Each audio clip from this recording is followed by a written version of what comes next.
Sangli civil hospital रोडवरील दुकानदाराची 44,000ची चोरी करून इन्व्हर्टर मशीन आणि बॅटरी चोरून नेली। या प्रकरणी विश्रामबाग पोलीस ठाण्यात अज्ञातावर गुन्हा दाखल करण्यात आला।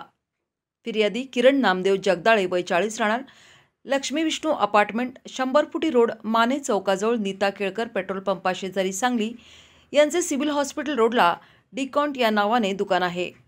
दुकानाच्या शेजारी उघड्या जागेवर पत्र्याच्या पेटीमध्ये फिर्यादीने ठेवलेल्या 24,000 रुपये किमतीच्या 4 बॅटऱ्या आणि 20,000 रुपये किमतीचे इन्व्हर्टर मशीन कुठेतरी अज्ञात चोरट्यानं चोरून नेले। ही घटना 29 एप्रिल रात्री 9:30 ते 30 एप्रिल रोजी सकाळी 10:30 वाजण्याच्या दरम्यान घडली। फिर्यादीनं दिरंगाई करून 8 मे रोजी सायंकाळी 7:15 वाजता विश्रामबाग पोलीस ठाण्यात फिर्याद दाखल केली। त्यानुसार पोलिसांनी अज्ञात चोरट्यांवर गुन्हा दाखल केला असून पोलीस चोरट्यांचा शोध घेत आहेत।